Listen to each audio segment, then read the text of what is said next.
کتابخانه صوتی دنیای کتاب. دو شناور کنار ساحل مانند جزیره‌های دوقلو پهلو گرفته بودند. فاصله آنها برای شنا کردن از ساحل تا آنجا بسیار عالی بود. برای رسیدن به یکی از آنها کافی بود 50 شنا بروی و بعد 30 شنای دیگر تا فاصله بینشان را طی کنی. هر کدام حدود 14 متر مربع مساحت داشتند و یک نردبان فلزی و فرشی از چمن مصنوعی روی آنها قرار گرفته بود. در آن نقطه آب دریا 10 یا 12 فوت عمق داشت و آنقدر شفاف بود که میتوانستی زنجیرهایی را ببینی که از لنگرهای سیمانی به شناورها متصل شده بودند. منطقه شنا توسط یک تپه مرجانی محاصره شده بود و تقریبا هیچ موجی وجود نداشت. در نتیجه شناورها داخل آب فرو نمی رفتند. به نظر می رسید در برابر لنگر انداختن در آن نقطه با آفتاب شدیدی که هر روز بر تنشان تازیانه می زد تسلیم شدند. دوست داشتم آنجا روی شناورها بایستم و به ساحل نگاه کنم. به ساحل سپید و دراز و برج قرمز رنگ نجات غریق و ردیف سبز درختان نخل. منظره زیبایی بود. شاید بیش از حد کارت پستالی به نظر می رسید. در انتهای سمت راست ساحل به خطی از صخره‌های تیره رنگ زمخت و پرتگاه مانند می رسید که به پلاژهای هتل منتهی می شد. جایی که من و همسرم اقامت کرده بودیم. اواخر ماه ژوئن بود و هنوز برای آغاز فصل توریستی زود بود. بنابراین مسافران زیادی در ساحل یا هتل نبودند. یک پایگاه نظامی آمریکایی در آن حوالی بود و شناورها درست در مسیر پرواز هلیکوپترهایی قرار داشتند که به آشیانه باز می‌گشتند. هلیکوپترها دور از ساحل پرواز می‌کردند. فضای بین شناورها را به دو قسمت تقسیم کرده و سپس به سمت درختان نخل تغییر جهت می‌دادند و ناپدید می‌شدند. آنها آنقدر پایین پرواز می‌کردند که تقریبا می‌توانستی حالت صورت خلبان‌ها را ببینی، اما بجز آن هلیکوپترهایی که بالای سر پرسه می‌زدند، ساحل آرام و خواب‌آلود بود. نقطه‌ای عالی برای تنها ماندن در تعطیلات. هر پلاژ یک ساختمان 2 طبقه بود که به 4 واحد تقسیم می‌شد. 2 واحد در طبقه اول و 2 واحد در طبقه دوم. اتاق ما در طبقه اول بود با منظره‌ای به سوی دریا. درست بیرون از پنجره گلاویزی با یک گلدان پلومریای سفید قرار داشت و ماورای آن باغی با چمن بسیار مرتب و آراسته. آبفشان‌های خودکار صبح و شب با صدای اندک روی چمن را آب پاشی می‌کردند. آن طرف باغ یک استخر شنا و ردیفی از درختان بلند نخل بود که شاخسار بزرگ و پربرگشان به آرامی در نسیم به این سو و آن سو موج برمی داشت. در سویت کناری ما یک مادر و پسر آمریکایی اقامت داشتند. به نظر می رسید مدتها قبل از ورود ما به آنجا آمده بودند. مادر حدوداً 60 ساله بود و پسرش هم سن و سال ما 28 یا 29 ساله. آنها بیش از هر مادر و پسری که تاکنون دیده بودم به یکدیگر شبیه بودند. بلندی قدشان یکسان بود و هر دو صورتهای دراز و پیشانی پهن و لبهای قنچه داشتند. مادر قد بلند بود و قامتی شق و رق داشت و حرکاتش همیشه چابک و هوشیارانه بود. پسر نیز قد بلند به نظر می رسید، اما نمیشد با اطمینان گفت، زیرا او به ویلچرش زنجیر شده بود. مادرش همیشه پشت سر او بود و ویلچر را هل میداد. آنها به طرز شگفت آوری ساکت بودند. اقامتگاهشان مانند یک موزه بود. هرگز تلویزیون روشن نمی کردند. هرچند 2 بار صدای موسیقی را از اتاقشان شنیدم.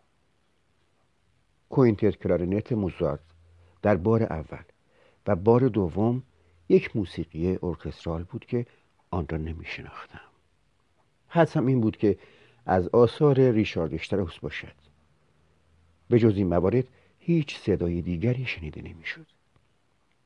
آنها از کولر نیز استفاده نمی کردند و به جای آن در جلویی را باز می گذاشتند تا نسیم خنک دریا بتواند وارد شود. اما حتی با اینکه در اتاقشان را باز می گذاشتند، من هرگز صدای آنها را نشنیدم که با هم در حال صحبت کردن باشند. با خود اینطور فرض می کردم که حتما گفتگویی با هم دارند. اما بی تردید تمام آن مکالمات کم و بیش رد و بدل کردن زمزمه هایی بودند. به نظر می رسید این امر روی من و همسرم تأثیر گذاشته بود و هرگاه در اتاق خودمان بودیم متوجه می شدیم که داریم با صدایی بسیار آرام و آهسته با هم صحبت می کنیم. ما اغلب این مادر و پسر را در رستوران یا لابی یا در یکی از مسیرهای پیاده رو که از میان باغ می‌گذشت می‌دیدیم. هتل مکانی کوچک و دنج بود. بنابراین گمان می‌کنم چه می‌خواستیم یا نه سر راه یکدیگر قرار می‌گرفتیم. هنگامی که از کنار هم می‌گذشتیم سرمان را تکان می‌دادیم. مادر و پسر روشی متفاوت برای تکان دادن سر به نشانی سلام داشتند. مادر حرکتی محکم و تأیید کننده داشت، اما پسر فقط اندکی سرش را کج می‌کرد. با این حال تأثیری که این حرکات متفاوت داشتند کاملا یکسان بود. هر دو احوالپرسی همونجا شروع شده و پایان می‌یافتند و هیچ چیز دیگری ماورای آن وجود نداشت. ما هرگز تلاش نکردیم با آنها صحبت کنیم. من و همسرم به اندازه کافی حرف داشتیم که به هم بزنیم. اینکه آیا پس از بازگشت به خانه باید به آپارتمان جدیدی برویم، در مورد کارمان باید چیکار کنیم، بچه داشته باشیم یا خیر، این آخرین تابستان از دوران 20 سالگیمان بود و سال بعد 30 ساله می شدیم. مادر و پسر بعد از صبحانه همیشه در لابی می نشستند و روزنامه می خواندند. هر کدام به روشی منظم از یک صفحه به صفحه بعد می رفتند و از بالا تا پایین صفحه را می خواندند. گویی در رقابتی تنگاتنگ با یکدیگر قرار داشتند تا ببینند چه کسی زمان بیشتری برای خواندن تمام روزنامه صرف می کند. گاهی اوقات هم خبری از روزنامه نبود، بلکه کتاب‌های قطور با جلد شومیز. آنها بیش از اینکه به یک مادر و پسر شبیه باشند، مانند یک زوج سال خورده بودند که مدت‌ها قبل از یکدیگر خسته شده و دیگر حرفی برای گفتن به هم نداشتند. من و همسرم هر روز صبح حدود ساعت 10 با یک یخدان به ساحل می رفتیم. خود را خوب با لوسیون ضد آفتاب کرم مالی می کردیم و سپس روی زیراندازی که روی ماسه ها انداخته بودیم ولو می شدیم. من با یک واکمن به موسیقی استونز یا مارونگی گوش می کردم، در حالی که همسرم غرق در خواندن کتاب برباد رفته می شد. او ادعا می کرد از اون کتاب چیزهای زیادی در مورد زندگی آموخته است. من هرگز آن کتاب را نخوانده بودم. در نتیجه هیچ نظری نداشتم که او در مورد چه چیزی صحبت می کند. خورشید هر روز صبح راهش را به خشکی می گشود. رد پای آهسته خود را برخلاف جهت هلیکوپترها از میان دو شناور به جا می گذاشت و سپس بی شتاب زیر خط افق غرق می شد. مادر و پسر هر روز حدود ساعت 2 بعد از ظهر در ساحل هویدا می شدند. مادر همیشه یک لباس رنگ روشن ساده می پوشید و کلاه لبه پهن حصیری به سر می گذاشت. پسر هرگز کلاه نداشت، اما به جای آن عینک آفتابی می زد. آنها در سایه سار درختان نخل می نشستند و نسیم دریا پیرامونشان خشخش می کرد.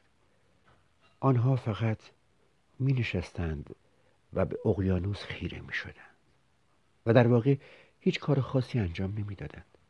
مادر روی یک صندلی تاشوی مخصوص کنار دریا جای می گرفت. اما پسر هرگز از ویلچرش بیرون نمی آمد. آنها هر از چندگاهی جایشان را کمی عوض می کردند تا در سایه بمانند. مادر یک فلاسک نقره‌ای رنگ همراه خود داشت و گاهی اوقات برای خود در یک لیوان کاغذی نوشیدنی می ریخت و گاهی هم بیسکویت کراکر می خورد. بعضی روزها پس از نیم ساعت ساحل را ترک می کردند و بعضی روزهای دیگر تا ساعت 3 آنجا می ماندند. هنگامی که شنا می کردیم می توانستم احساس کنم مرا نگاه می کنند. فاصله شناورها با ردیف درختان نخل بسیار طولانی بود. در نتیجه شاید فقط تصور می کردم که این چنین است، یا شاید بیش از حد حساس بودم. اما هرگاه که به یکی از شناورها می رسیدم و 4 دست و پا از آن بالا می رفتم، این احساس عجیب به من دست می داد که نگاهشان به سوی من است. فلاسک نقره‌ای گاهی اوقات مانند چاقویی که در آفتاب می درخشد برق می زد. روزی پس از روزی دیگر در سستی و کرختی سپری می شد و هیچ چیز نبود که روزها را از دیگری متمایز کند. می توانستی ترتیب همه چیز را عوض کنی و هیچ کس حتی متوجه آن نمی شد.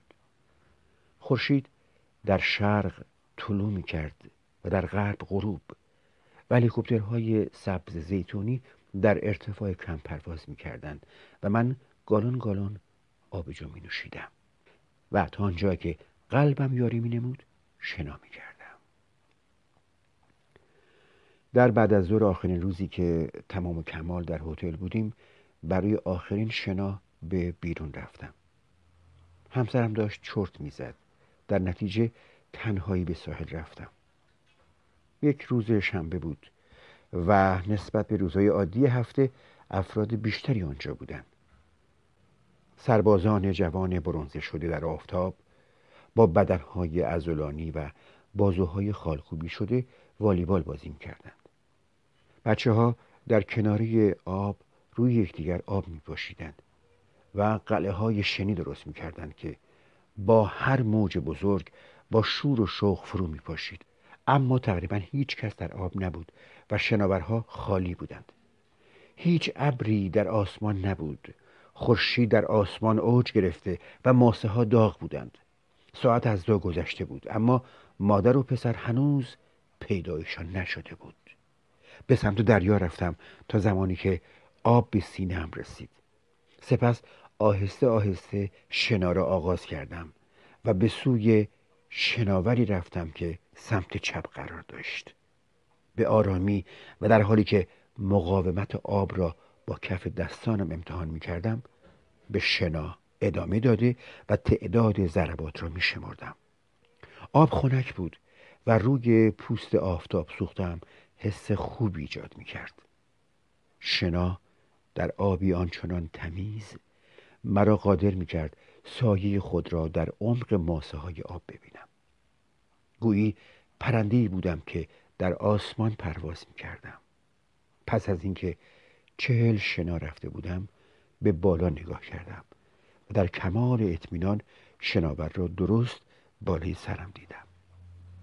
دقیقاً 10 شنای دیگر رفتم تا توانستم دست چپم را به کناری آن برسانم. چند لحظه‌ای آنجا شناور ماندم تا نفسم سر جا بیاید. سپس از نردبان گرفتم و بالا خزیدم. هنگامی که بالا رفتم از اینکه کسی دیگری هم آنجا بود غافلگیر شدم. یک زن بلند سنگین وزن. هنگام آغاز شنا از ساحل هیچ کس را روی دکل ندیدم. در نتیجه او باید زمانی که من در حال شنا بودم به آنجا رسیده باشد. زن یک مایوی بسیار باریک قرمز رنگ به تن داشت. درست ماننده همون پرچم‌هایی که کشاورزان ژاپنی پس از سمپاشی مزارع در هوا می‌آویزند تا هشدار دهند مزرعه به تازگی سمپاشی شده است. او به روی شکم دراز کشیده بود. زن آنقدر فربه بود که مایو حتی کوچکتر از آن که بود به نظر می رسید. از شواهد معلوم بود که تازه رسیده است، زیرا پوستش هنوز روشن بود و اثری از برنزگی در آن به چشم نمی خورد. او لحظه‌ای نگاهی کرد و دوباره چشمانش را بست. من در انتهای دیگر شناور نشستم. پاهایم را در آب گذاشتم و به ساحل چشم دوختم. مادر و پسر هنوز هم زیر درختان نخل نیامده بودند. آنها هیچ جای دیگری هم به چشم نمی‌خوردند. به هیچ وجه ممکن نبود آنها را نبینم، زیرا ویلچر فلزی که در نور آفتاب می‌درخشید بلافاصله محلشان را آشکار می‌کرد. احساس خوبی نداشتم. بدون آنها بخشی از تصویر کم بود. شاید با هتل تصفیه حساب کرده و به همون جایی بازگشته بودند که از آن آمده بودند. حالا هر جایی که بود، هنگامی که کمی قبل آنها را در رستوران و هتل دیده بودم، چون این احساسی نداشتم که آماده ترک هتل هستند. آنها در کمال آرامش غذای مخصوص روز را خورده و پس از آن در سکوت قهوه نوشیده بودند. همان روتین همیشگی. من نیز مانند زن بلوند روی شکم دراز کشیدم و حدود 10 دقیقه خود را به دستان داغ آفتاب سپردم و به صدای امواج ریزی گوش کردم که به کناره دکل برخورد می‌کردند.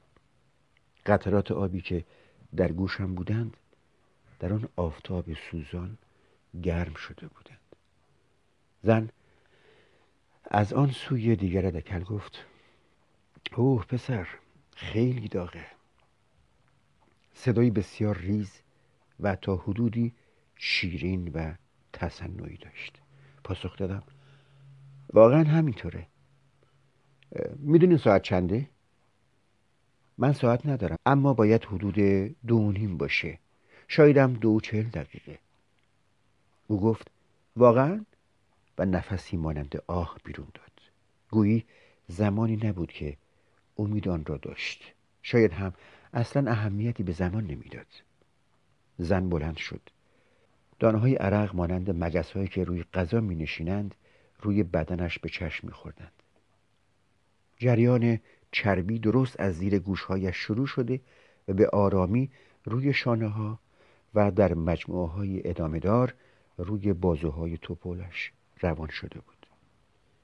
به نظر می‌رسید حتی مچ دست و پاها و آرنج و قوزک پایش نیز داخل آن لایه‌های فربه پنهان شدند. نمی‌توانستم از فکر کردن به عروسک بادی تایرهای میشلن خودداری کنم، اما با تمام اضافه وزنی که داشت به نظرم ناسالم نیامد. او حتی بدقیافه هم نبود و تنها گوشت زیادی روی استخوان‌هایش داشت. حدس زدم در اواخر دهه 3 زندگیش باشد. حتی مدتی هست که اینجا هستیم. خیلی برنزه شدیم. 9 روز. او گفت: چه برنزه خوشرنگی.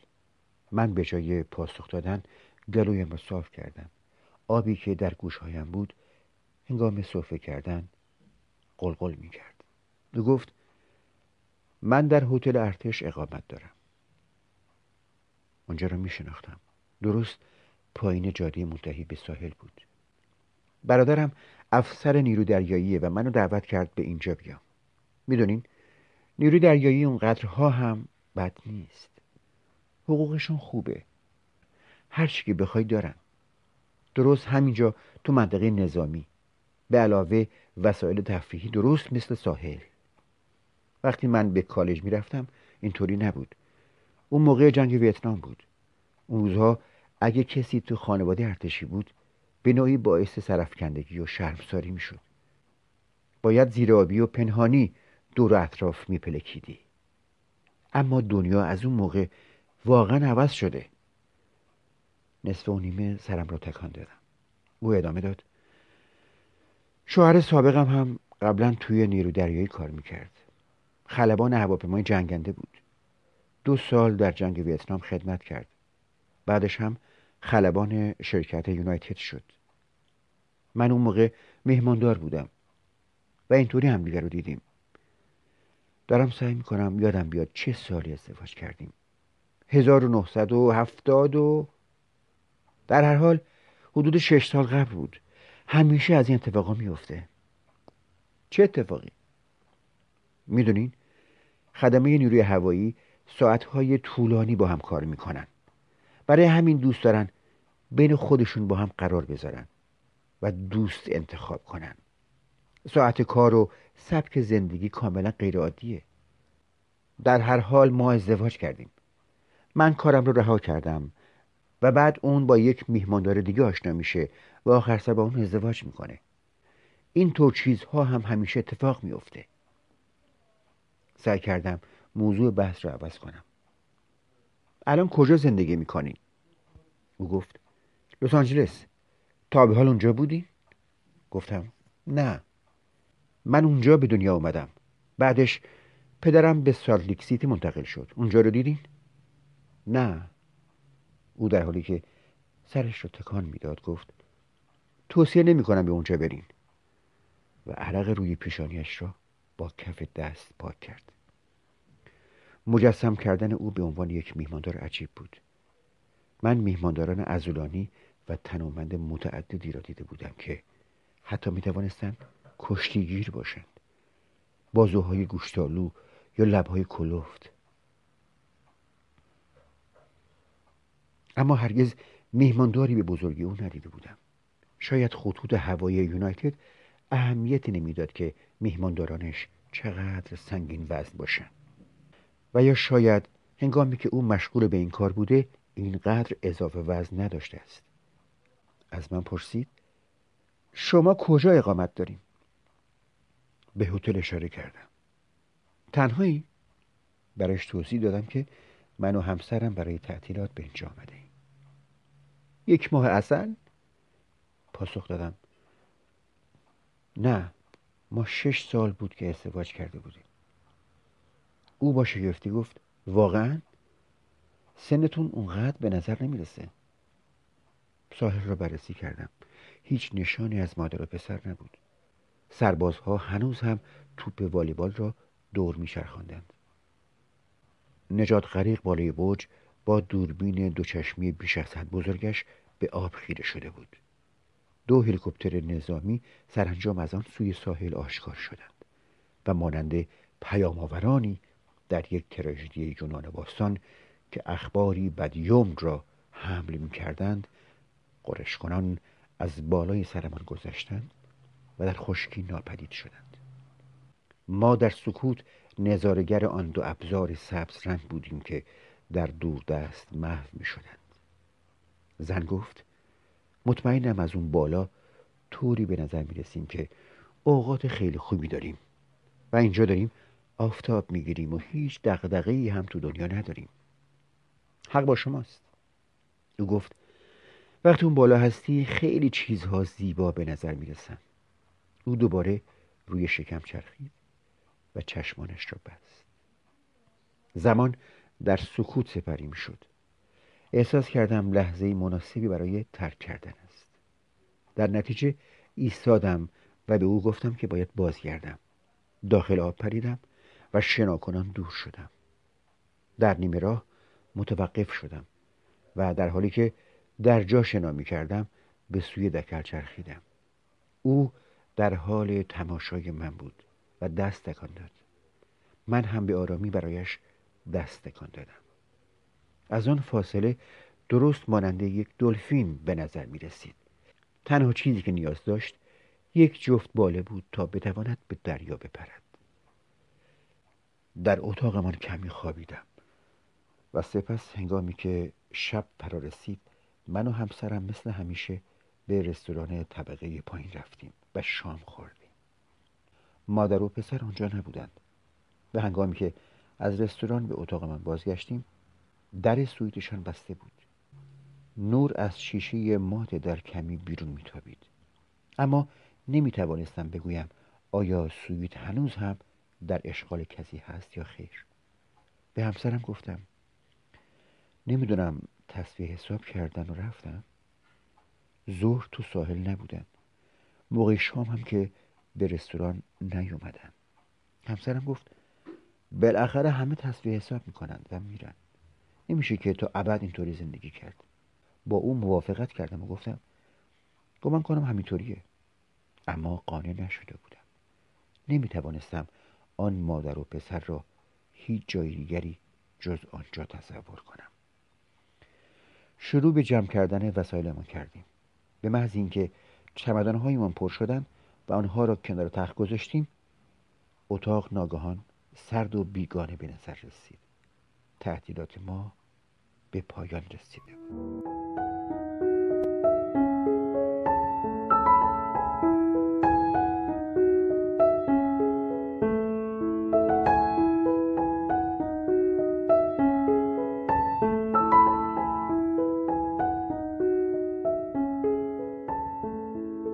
بیدار شدم و نگاهی به ساعتم انداختم که روی میز کنار تخت قرار داده بودم. ساعت 1:20 بود. قلبم به شدت می‌تپید. از تخت بیرون خزیدم و 4 زانو روی فرش نشستم و چند نفس عمیق کشیدم. سپس نفسم را نگاه داشتم. شانه‌هایم را آویزان کردم و صاف نشستم و تلاش کردم کمی تمرکز کنم. به این نتیجه رسیدم که بیش از حد شنا کرده یا آفتاب گرفتم. ایستادم و نگاهی به اطراف اتاق انداختم. چمدان‌هایمان کنار تخت مانند 2 حیوان که در تاریکی کز کرده و آماده شکارند سر جایشان نشسته بودند. بیاد آوردم درست است. فردا ما دیگر اینجا نخواهیم بود. همسرم در نور رنگ پریده ماهی که از میان پنجره میتابید به خواب عمیقی فرو رفته بود. به هیچ وجه نمیتوانستم صدای نفس کشیدنش رو بشنوم.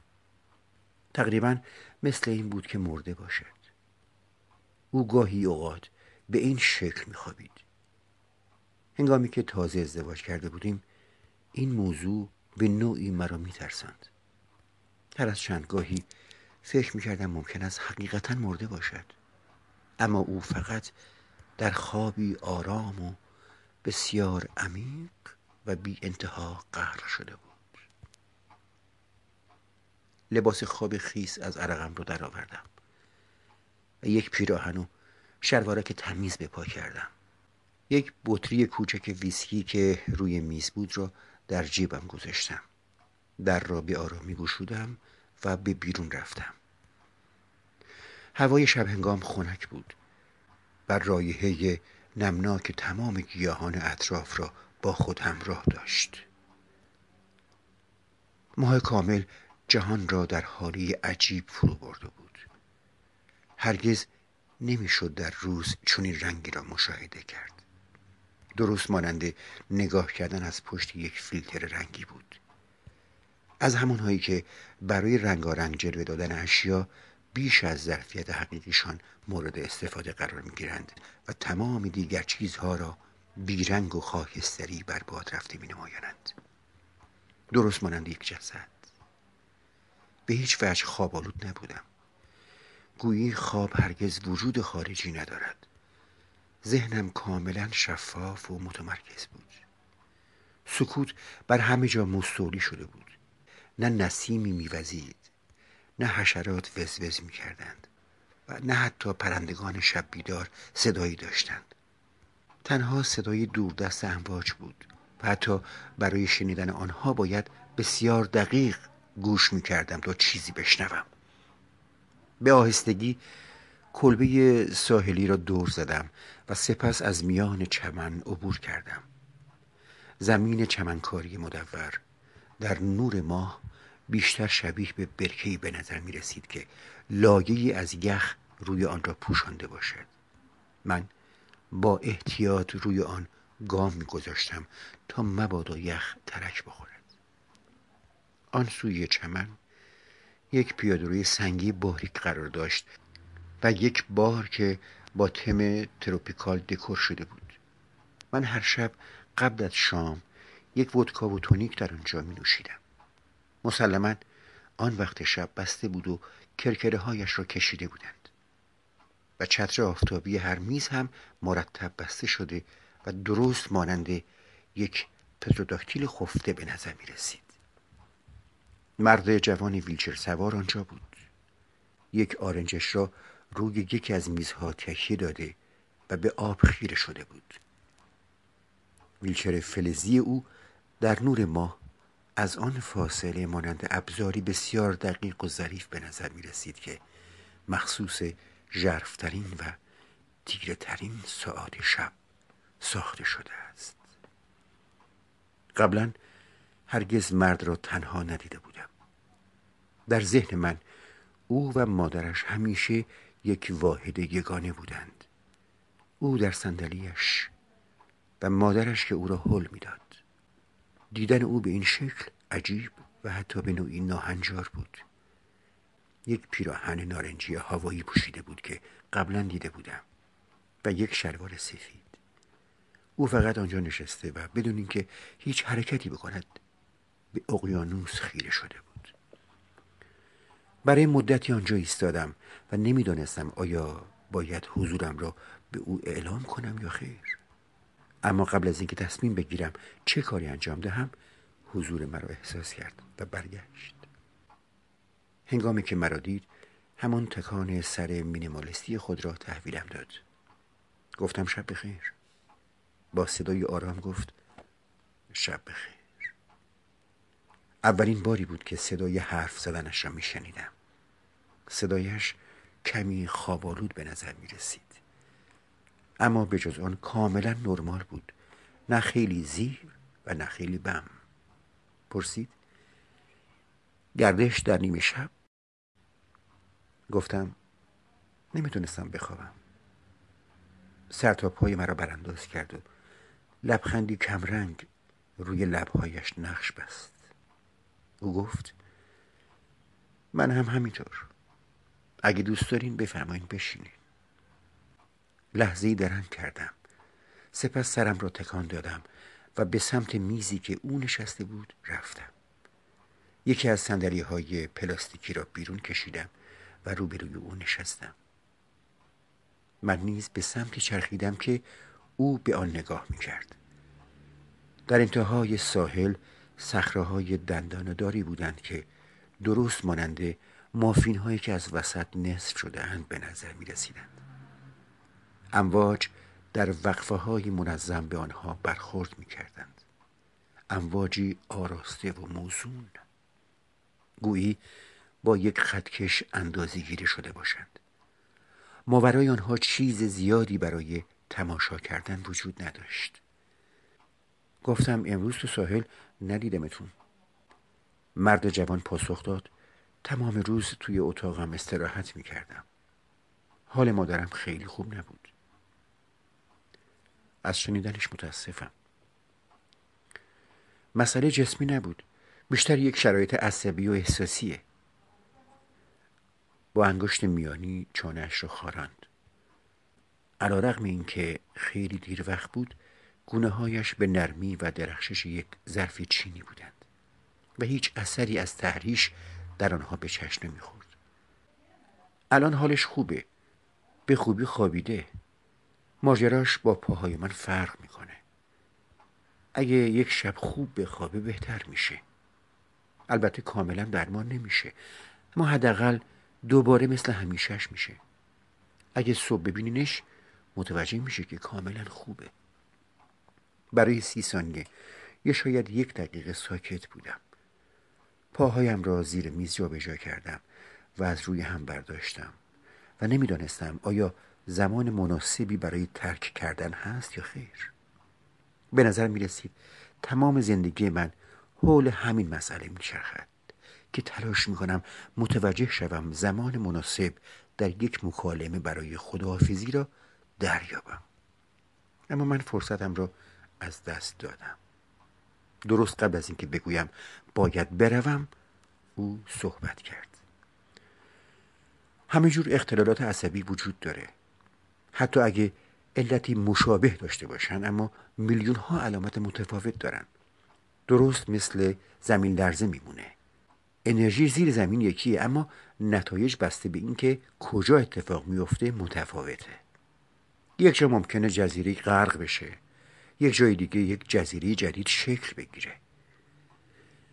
خمیازی کشید، یک خمیازی طولانی و رسمی، حتی تقریبا آراسته و ملیح بود. پس از آن گفت: معذرت میخوام.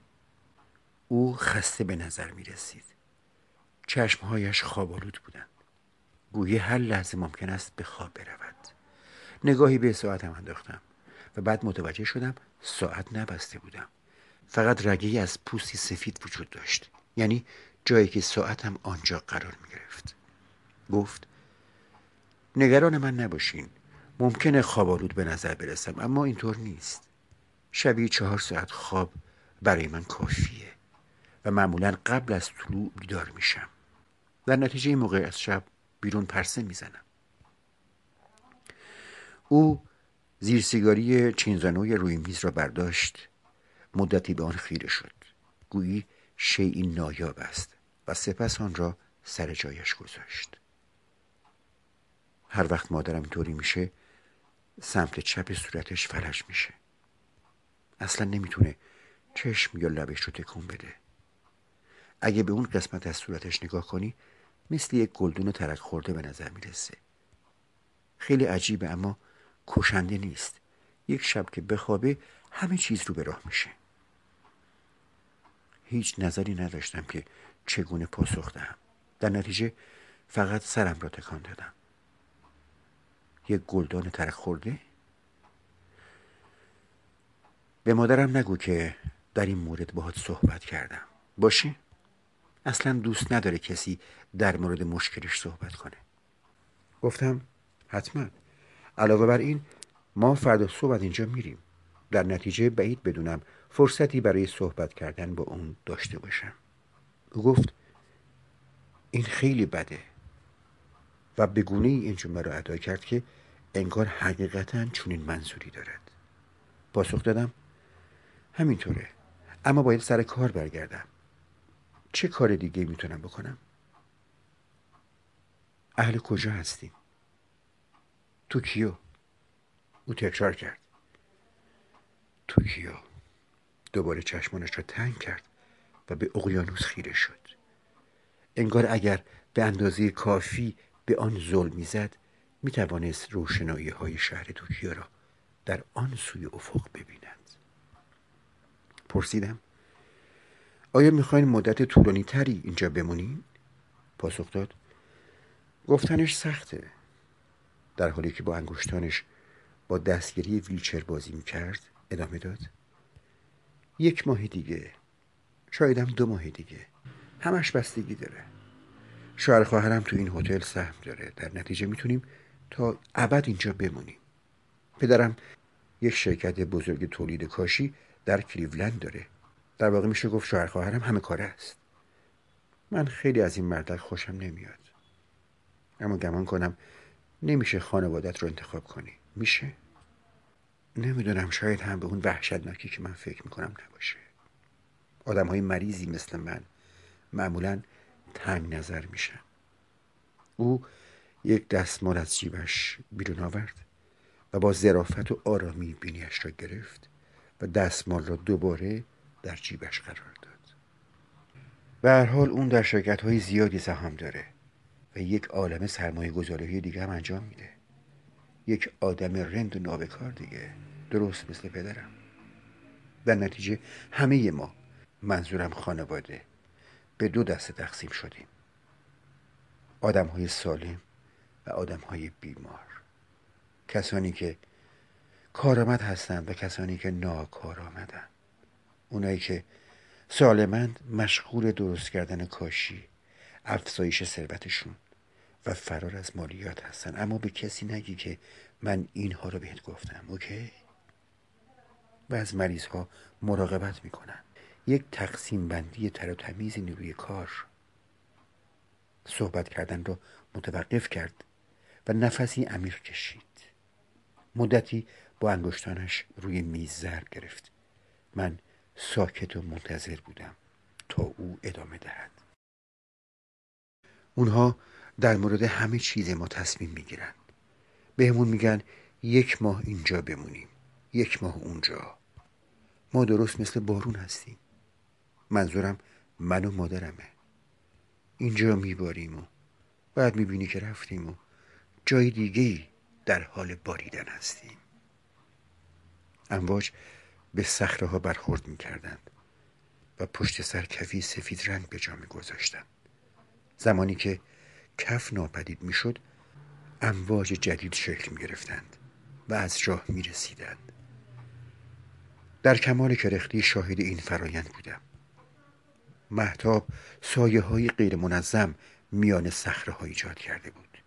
او ادامه داد: قطعاً به این خاطر که کارها تقسیم شده، من و مادرم هم باید نقش خودمون رو ایفا کنیم. مثل یک خیابون 2 طرفه است.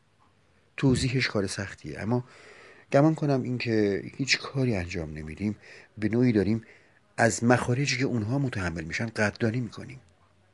این فلسفه وجودی ماست. متوجه منظورم میشی؟ پاسخ دادم: تا حدودی آره، اما کاملا مطمئن نیستم که متوجه شده باشم. او به آرامی خندید و گفت: خانواده چیز عجیبیه. یک خانواده مجبوره بنابر اصول خودش وجود داشته باشه. در غیر این صورت سیستم کار نمیکنه. از این نظر پاهای بیفایده من درست مثل پرچمیه که خانواده هم باهاش مانور میده. پاهای فلج من مثل لولا و چرخشگاهیه که همه چیز دور اون میچرخه. دوباره روی میز ضرب گرفته بود. نه از روی آزردگی، بلکه فقط انگشتانش را تکان میداد و به آرامی مسائلی رو در حوزه زمانی خود مورد بررسی و تعمق قرار میداد.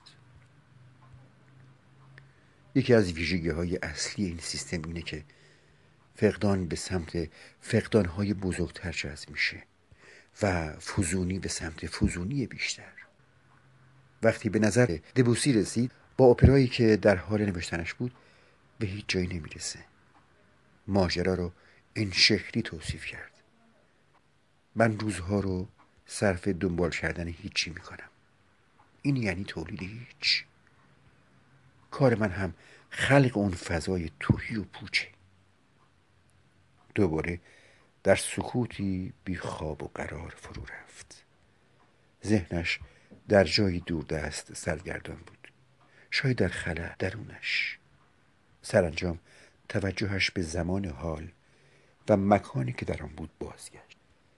اما نقطه‌ای که به آن بازگشت چند درجه خارج از همزمانی بین ما و جایی بود که آن را ترک کرده بود. این بار من چانه‌ام را خاراندم. سایش دست با تحریش به من میگفت: بله، زمان هنوز هم در حال پیش رفتن است. بطری ویسکی کوچک را از جیبم بیرون آوردم و آن را روی میز قرار دادم. یک نوشیدنی میخوری؟ متاسفانه لیوان ندارم. سرش را تکان داد. متشکرم، اما من مشروب نمیخورم. مطمئن نیستم اگه میخوردم چه واکنشی داشتم. ولی نمیخورم، اما از اینکه بقیه جلوی من بخورن ناراحت نمیشم. مهمون من باش. بطری را باز کردم و اجازه دادم ویسکی به آرامی در گلویم جاری شود. چشمانم را بستم و گرمای آن را مزه مزه کردم. او تمام این فرایند را از آن سوی میز مشاهده میکرد. گفت: شاید این سوال عجیبی باشه، اما تو چیزی در مورد چاقوها میدونی؟ چاقو؟ آره، چاقو. میدونی، مثل چاقوی شکار.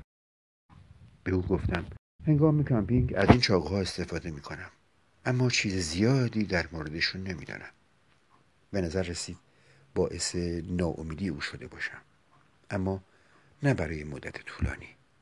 او گفت: مهم نیست، من یک چاقو دارم و میخواستم نگاهی بهش بیندازی. حدود 1 ماه قبل از روی یک کاتالوگ گرفتم، اما هیچ چیز در مورد این چاقوها نمیدونم. نمیدونم خوبه یا پولم رو حروم کردم. برای همین میخواستم یک نفر دیگه نگاهی بهش بندازه و به هم بگه چه نظری داره. البته اگه از نظرت اشکالی نداره. به او گفتم نه اشکالی نداره. او با اشتیاق شیئی با 5 اینچ درازا که انحنایی بسیار زیبا داشت را از جیبش بیرون آورد و آن را روی میز گذاشت. نگران نباش. من نمیخوام با این به کسی آسیب بزنم یا به خودم. فقط یک روز احساس کردم باید یک چاقوی تیز داشته باشم. داشتم میمردم که یک چاقو بگیرم. همش همینه. در نتیجه به چند تا کاتالوگ نگاهی کردم و یکی سفارش دادم. هیچ کس نمیدونه من همیشه اینو با خودم این طرف و اون طرف میبرم. حتی مادرم. تو تنها کسی هستی که از این ماجرا خبر داری. و من هم که فردا به سمت توکیو میرم. او گفت درسته و لبخند زد. چاقو را برداشت و آن را برای لحظه ای کف دستش قرار داد. وزنش را طوری امتحان می کرد گویی شیء بسیار منحصر به فردی است. سپس آن را از روی میز به سمت من هل داد. چاقو وزنی عجیب داشت. انگار موجودی زنده را در دست گرفته بودم که خواست و اراده‌ای از آن خود داشت. برای دسته برنجی کارد یک روکش چوبی در نظر گرفته بودند و فلزش سرد بود، حتی با اینکه تمام مدت در جیبش قرار داشت. منتظر چی هستی؟ تیغش رو باز کن. روی قسمت بالایی کمی فشار وارد کردم و تیغه سنگین کارد را بیرون کشیدم. هنگامی که کامل آن را باز می کردی حدود 3 اینچ درازا داشت. چاقو با آن تیغه باز حتی سنگین‌تر نیز احساس می شد. فقط وزنش نبود که باعث شگفتی من شده بود، بلکه طرز قرار گرفتن چاقو در کف دستم و اینکه چقدر کامل در آن جای می گرفت مرا متعجب کرده بود. تلاش کردم یکی دو بار آن را بالا و پایین و به اطراف تاب بدهم و در دست بچرخانم. با آن تعادل بی‌نظیر هرگز مجبور نشدم آن را محکمتر در دستم فشار دهم تا مانع از افتادنش شوم. تیغه فولادین چاقو با آن شیارک های تیز حکاکی شده به رنگ خون قوسی تیز در هوا ایجاد می کرد. به او گفتم همونطور که گفتم من چیز زیادی در مورد چاقوها نمیدونم، اما این یک چاقوی عالیه. وقتی تو دستش میگیریش حس خیلی خوبی داره. اما برای چاقوی شکار یک کم کوچیک نیست؟ گفتم نمیدونم. گمان کنم بستگی به این داره که برای چه چیزی بخوای ازش استفاده کنی. او گفت کاملا درسته و چند بار سرش را تکان داد گویی میخواهد خود را مجاب کند.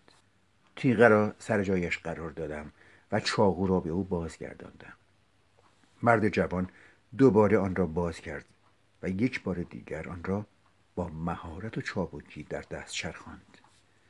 سپس انگار یک تفنگ دوربرد در دست داشته باشد یک چشمش را بست و چاقو را مستقیما به سوی بدر ماه نشانه رفت.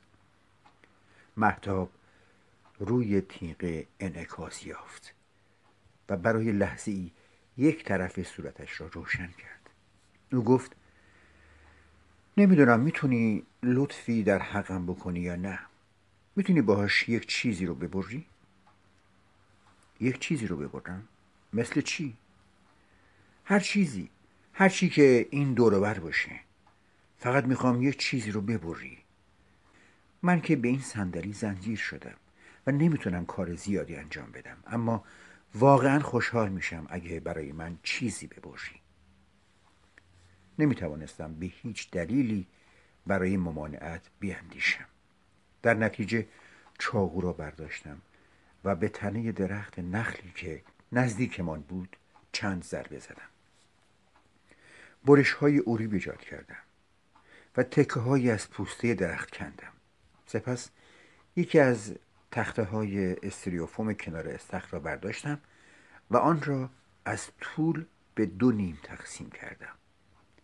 چاقو از آنچه که من تصور می‌کردم نیز تیزتر بود. گفتم این چاقو محشره. مرد جوان گفت دستسازه و خیلی هم گرون. من نیز درست مانند او دشنه را به سوی ماه نشانه رفتم و به آن خیره شدم. چاقو در مهتاب درست مانند ساقی گیاهی وحشی به نظر می رسید که به تازگی سطح خاک را شکافته و بیرون آمده. چیزی که تهی بودن را به فزونی پیوند می داد. او به من گفت چیزهای بیشتری باهاش ببر. هر آنچه که به دستم می رسید را شکافتم و پاره پاره کردم. نارگیله هایی که روی زمین افتاده بودند، برگ های غولاسای گیاهان گرمسیری، منویی که روی ورودی بار نصب شده بود، حتی 1-2 تکه از چوب هایی که آب به ساحل آورده بود را چند تکه کردم. هنگامی که دیگر چیزی برای بریدن نبود، شروع به آهسته گام برداشتن نمودم. عمدن انگار مشغول انجام حرکات تایچی هستم و با دشنه هوای شب هنگام را می شکافتم. هیچ چیز جلوی راهم نبود. شبی ژرف و عمیق بود و زمان نرم و انعطاف پذیر. نور ماه کامل فقط به ژرفای شب می افزود، به آن انعطاف و خمش پذیری. همونطور که هوا را می شکافتم و به آن ضربه می زدم، ناگهان به آن زن چاق اندیشیدم. مهماندار سابق خطوط هوایی یونایتد. می توانستم تن پرید رنگ و متورم او را ببینم که بالای سر من در هوا می چرخد. بدون فرم، درست مانند مه. همه چیز آنجا بود. در آن مه شناورها، دریا، آسمان، هلیکوپترها، خلبانها. تلاش کردم آنها را 2 نیمه کنم، اما هیچ بعدی وجود نداشت و آنها از دسترس تیغه چاقوی من دور بودند. آیا تمام آن یک اوهام بود؟ یا شاید خود من اوهامی بودم؟ شاید اهمیت چندانی نداشت. فردا که از راه برسد من دیگر آنجا نخواهم بود. مرد جوان نشسته در ویلچر گفت گاهی اوقات این صحنه رو خواب میبینم. در صدایش طنینی عجیب به گوش میرسید، گویی از عمق یک غار بیرون میآید. یک چاقوی تیز به قسمت نرم سرم فرو رفته، جایی که خاطراتم هستن. چاقو تا عمق سرم فرو رفته. باعث آسیب من نشده یا اینکه نتونم کاری انجام بدم، فقط همونجا جا خوش کرده و من یک طرف دیگه ایستادم و دارم به این صحنه نگاه میکنم. انگار تمام ماجرا داره برای یک نفر دیگه اتفاق میافته. دلم میخواد یک نفر چاقو رو بیرون بکشه، اما هیچ کس نمیدونه که اون توی سرمه. به این فکر میکنم که خودم درش بیارم، اما نمیتونم دستم رو به اونجا برسونم و چاقو رو بیرون بیارم. این عجیب ترین چیز ممکنه. من میتونم به خودم چاقو بزنم، اما نمیتونم دستم رو به چاقو برسونم بیارمش بیرون. و بعد همه چیز شروع به ناپدید شدن میکنه. من هم شروع به محو شدن میکنم. فقط چاقو همیشه اونجاست تا همون آخر ماجرا. درست مثل استخوان یک موجود ما قبل تاریخ که روی ماسه های ساحل. من یک چنین خوابی